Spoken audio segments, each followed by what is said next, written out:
All right, let's talk about the integrated human system, because we've talked about all of these chakras, and now we need to talk about how they fit together, because each one is not isolated.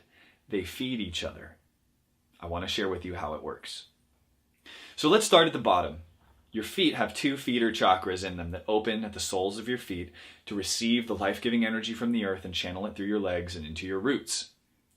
Your root chakra at the base of your spine is that base of your survival and of your freedom and of your animal instincts. If this is healthy, energy naturally moves up the chain into your higher 6 chakras. Now, in any place where you have a block, energy gets stuck. So if your block is in your sacral chakra because you have shame from your childhood, or you believe that you're supposed to work all the time and not have fun in life, energy gets stuck from your root to your sacral. And as a result, you'll have a diminished sex life, diminished sex drive. You won't have as much fun in life. But let's say that your first and second chakras are healthy and the energy is flowing from your first to your second back to your first, right? Well, now it can move up. And if you choose to activate the power of your third chakra, you'll start to feel this sense of your identity, this willpower, this uniqueness to you, this separateness. And if it's open and healthy, you feel confidence, you feel strong. You feel capable of doing anything. And as energy moves up through your heart, you open and you feel that connectedness now with the world, with the universe, because you've taken care of your lower 3 chakras, right? You've got your base under you. Like, a lot of people like to shoot up to the upper chakras without taking care of their base. I don't recommend that. That's not how it's supposed to work.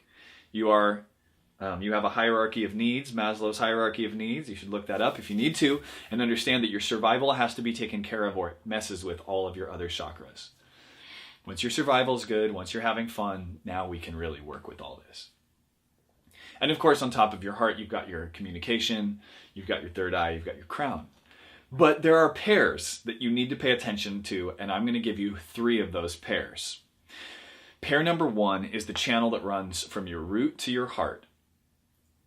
And this red-green channel is very important because it dictates how grounded you feel, how safe you feel. Because really, the reason your root will feel safe to ground is because your heart is open to receive the love of the world and give that love. Your heart closes, and when your heart closes, your roots feel threatened.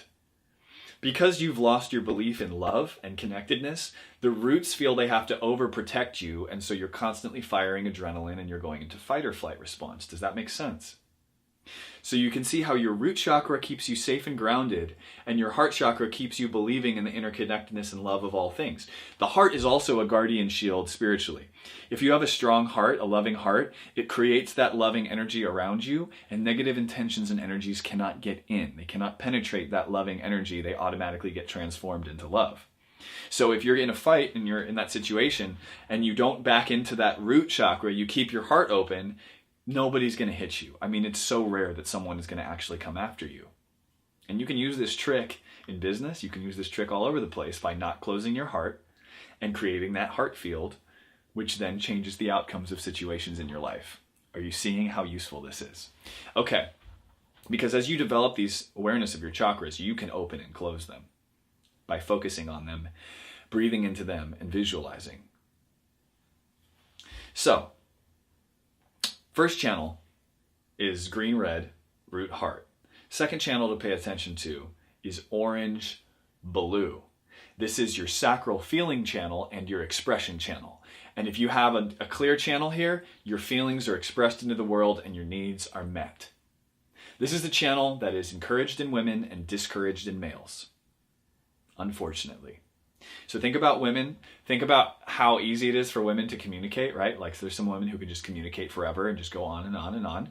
Why? Because they're feeling with their sacral and they're expressing with their throat, right? That channel is open, and society has conditioned women to be more communicative, to share their feelings. What were men told growing up? Men were told to stifle their feelings, to keep their feelings inside, to keep things to themselves. And so for men, many times they have a broken orange-blue channel, which means that you can't get a man to share his deepest feelings and his vulnerability, which is very sad, but that's just how men have been programmed in the culture. So if you're a man watching this, you need to do some inner work perhaps on clearing the channel for expressing your feelings authentically. Now, another channel to pay very close attention to is your yellow-purple channel. And this is your third chakra. Yeah, your personal power, your identity, your ego, and your surrender to the divine will. These two will balance and regulate each other, and you want them in balance with each other. So that ideally, your third chakra actions and willpower is informed by a higher guidance system, is informed by your true self, by your intuitive guidance, by the wisdom that comes to you from on high that you then act upon in your physical, real life. So if your third chakra is blown too far open and you don't have the purple channel to balance it, you're doing what? You're over-controlling, you're overthinking, you're working too hard, you're working hard but not working smart, right? So you have to balance the yellow-purple channel in your life to give yourself that sense of peace amidst the busyness, amidst the struggle, right? You need that higher, you need to surrender to admit there's a higher plan. You don't need to have it all figured out on your own, and that you're going to have guidance coming to you. So that's about faith, really informing what your actions are in the world.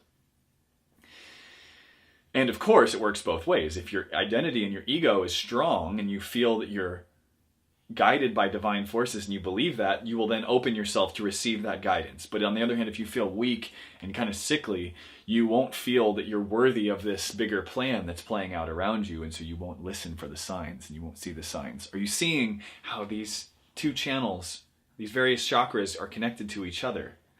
And these color combinations that are actually complementary colors, red, green, blue, orange, have very spiritual effects upon your life. It's pretty mind-blowing once you start to see how this works. And of course, the green-pink channel is important as well. Self-love and love for others. Is it balanced? Can you receive love and can you give it?